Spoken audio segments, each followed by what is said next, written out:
Leviticus Chapter 24. Oil and bread set before the Lord.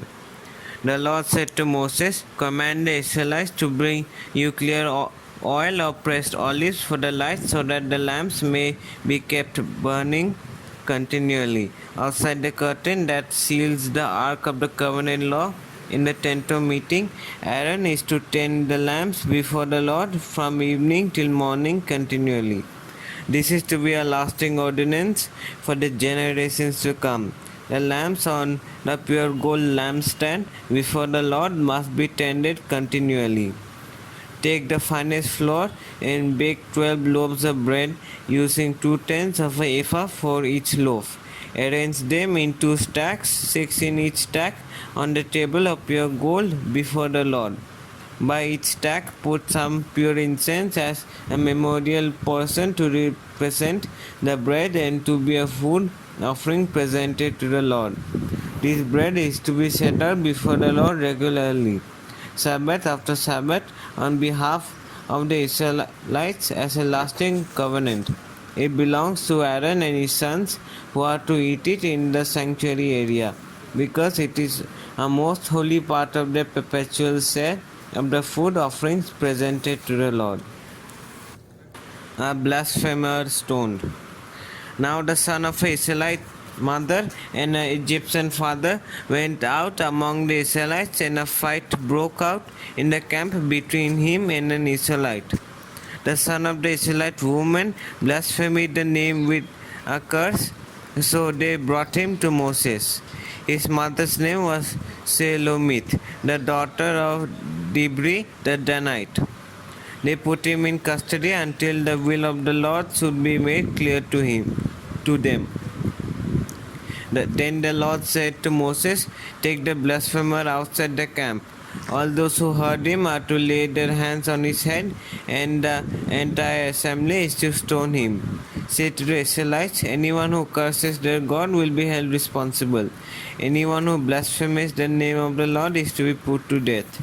The entire assembly must stone them, whether foreigner or native born. When they blaspheme the name, they are to be put to death. Anyone who takes the life of a human being is to be put to death.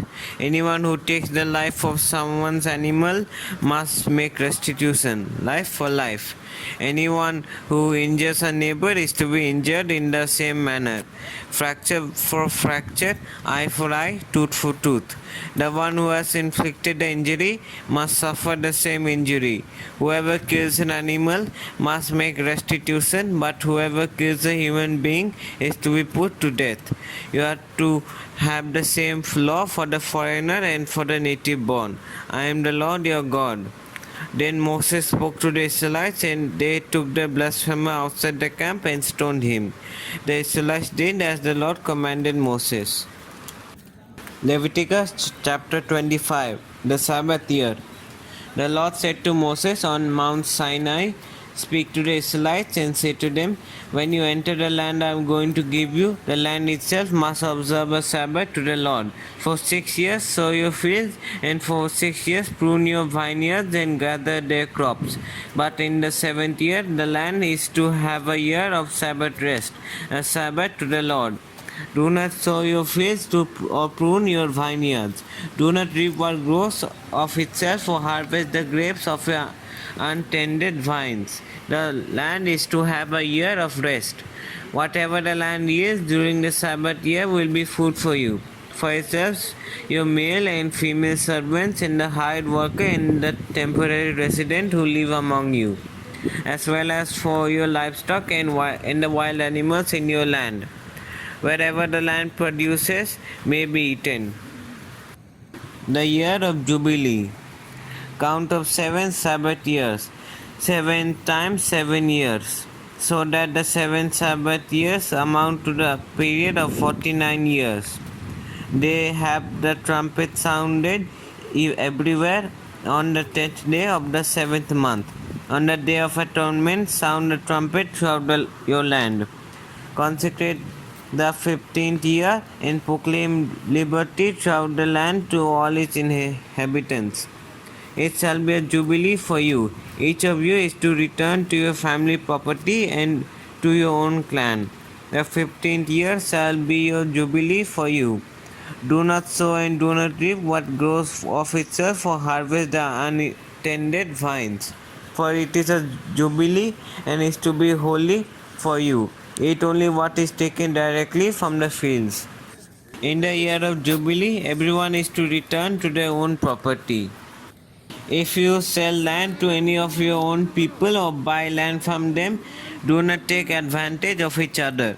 You are to buy from your own people on the basis of the number of years since the Jubilee, and they are to sell to you on the basis of the number of years left for harvesting crops. When the years are many, you are to increase the price, and when the years are few, you are to decrease the price, because what is really being sold to you is the number of crops. Do not take advantage of each other, but fear your God. I am the Lord your God. Follow my decrees and be careful to obey my laws, and you will live safely in the land. Then the land will yield its fruits, and you will eat your fill and live there in safety. You may ask, what will we eat in the seventh year if we do not plant or harvest our crops? I will send you such a blessing in the sixth year that the land will yield enough for 3 years. While you plant during the 8th year, you will eat from the old crop and will continue to eat from it until the harvest of the 9th year comes in. The land must not be sold permanently, because the land is mine, and you reside in my land as foreigners and strangers. Throughout the land you hold as a possession, you must provide for the redemption of the land. If anyone among you becomes poor and sells some of their property, their nearest relative is to come and redeem what they have sold. If, however, there is no one to redeem it for them, but later on they prosper and acquire sufficient means to redeem it themselves, they are to determine the value for the years since they sold it and refund the balance to the one to whom they sold it. They can then go back to their own property. But if they do not acquire the means to repay, what was sold will remain in the possession of the buyer until the year of Jubilee. It will be returned in the Jubilee, and they can go back to their property. Anyone who sells a house in a walled city retains the right of redemption a full year after its sale. During the time the seller may redeem it. If it is not redeemed before the full year has passed, the house in the walled city shall belong permanently to the buyer and the buyer's descendants. It is not to be returned in the Jubilee, but houses in villages without walls around them are to be considered as belonging to the open country. They can be redeemed, and they are to be returned in the Jubilee. The Levites always have the right to redeem their houses in the Levitical towns which they possess. So the property of the Levites is redeemable. That is, a house sold in any town they hold and is to be returned in the Jubilee, because the houses in the towns of the Levites are their property among the Israelites. But the pasture land belonging to their towns must not be sold. It is their permanent possession. If any of your own people become poor and are unable to support themselves among you, help them as you would a foreigner and stranger, so they can continue to live among you. Do not take interest or any profit from them, but fear your God, so that your poor neighbors may continue to live among you. You must not lend them money at interest or sell them food at a profit. I am the Lord your God, who brought you out of Egypt to give you the land of Canaan and to be your God. If any of your own people become poor and sell themselves to you, do not make them work as slaves. They are to be treated as hired workers or temporary residents among you. They are to work for you until the year of Jubilee. Then they and their children are to be released, and they will go back to their own clans and to the property of their ancestors. Because the Israelites are my servants whom I brought out of Egypt, they must not be sold as slaves. not rule over them ruthlessly, but fear your God. Your male and female slaves are to come from the nations around you. From them you may buy slaves. You may also buy some of the temporary residents living among you and members of their clans born in your country, and they will become your property. You can bequeath them to your children as inherited property and can make them slaves for life, but you must not rule over your fellow Israelites ruthlessly. If a foreigner residing among you becomes rich and any of your own people become poor and sell themselves to the foreigner or to a member of the foreigner's clan, they retain the right of redemption after they have sold themselves. One of the relatives may redeem them. An uncle or a cousin or any blood relative in their clan may redeem them. Or if any of them prosper, they may redeem themselves. They and their buyer are to count the time from the year they sold themselves up to the year of Jubilee. The price for their release is to be based on the rate paid to a hired worker for that number of years. If many years remain, they must pay for their redemption a larger share of the price paid for them. If only a few years remain until the year of Jubilee, they are to compute that and pay for their redemption accordingly. They are to be treated as hired workers from year to year. You must see to it that those to whom they owe service to do not rule over them ruthlessly. Even if they are not redeemed in any of these ways, they and their children are to be released in the year of Jubilee. For the Israelites belong to me as servants. They are my servants whom I brought out of Egypt. I am the Lord your God. Leviticus Chapter 26. Reward for obedience. Do not make idols or set up an image or a sacred stone for yourselves, and do not place a carved stone in your land to bow down before it.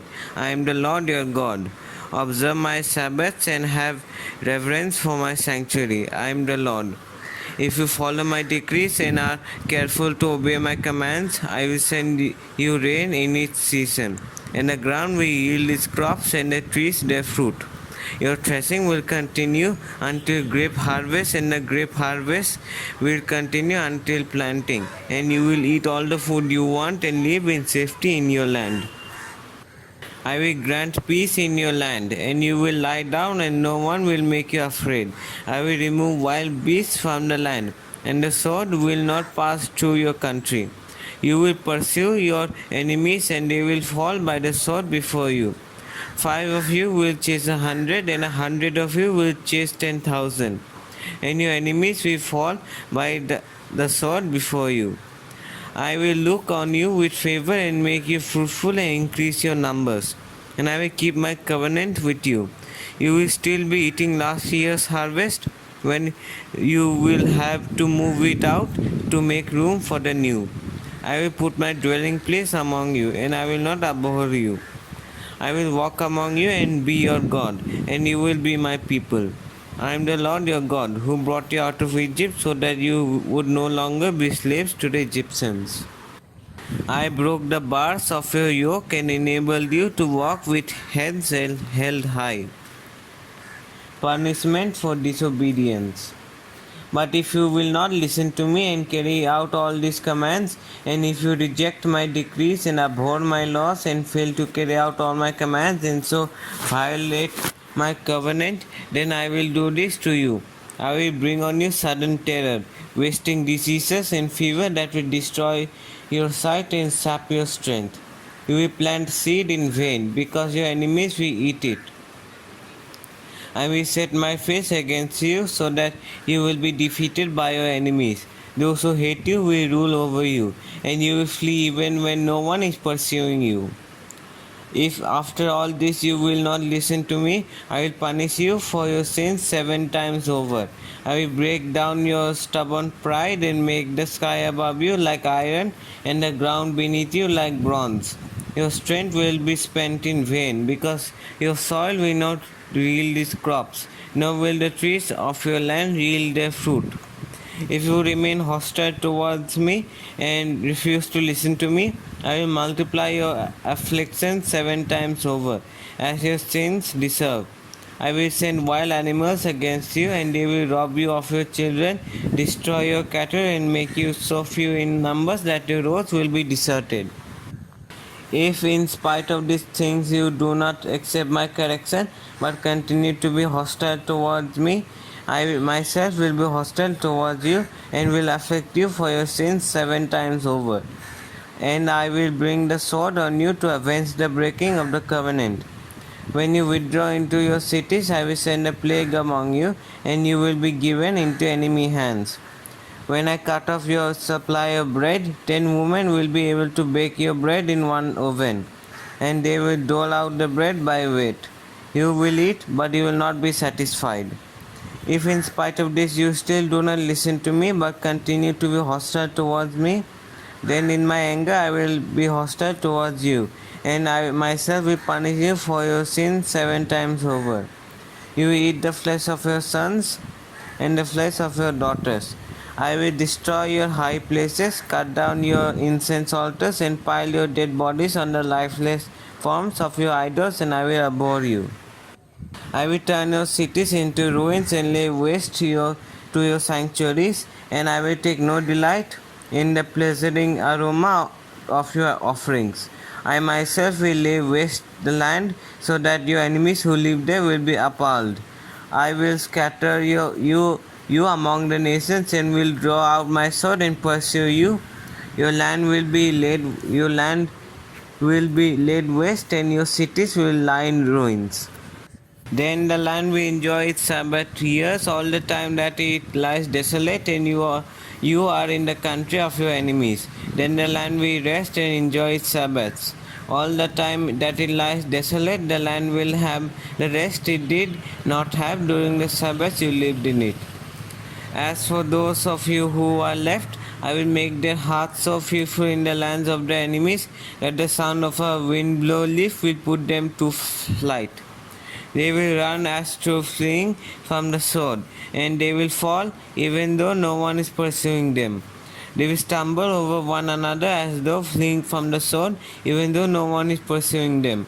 So you will not be able to stand before your enemies. You will perish among the nations, the land of your enemies will devour you. Those of you who are left will waste away in the lands of your enemies because of their sins, and also because of their ancestors' sins, they will waste away. But if they will confess their sins and the sins of their ancestors, their unfaithfulness and their hostility towards me, which made me hostile towards them, so that I sent them into the land of their enemies, then when their uncircumcised hearts are humbled and they pray for their sin, I will remember my covenant with Jacob, and my covenant with Isaac, and my covenant with Abraham, and I will remember the land. For the land will be deserted by them, and will enjoy its Sabbaths while it lies desolate without them. They will pay for their sins because they rejected my laws and abhorred my decrees. Yet in spite of this, when they are in the land of their enemies, I will not reject them or abhor them, so as to destroy them completely, breaking my covenant with them. I am the Lord their God. But for their sake I will remember the covenant with their ancestors, whom I brought out of Egypt in the sight of the nations, to be their God. I am the Lord. These are the decrees, the laws, and the regulations that the Lord has established on Mount Sinai between himself and the Israelites through Moses.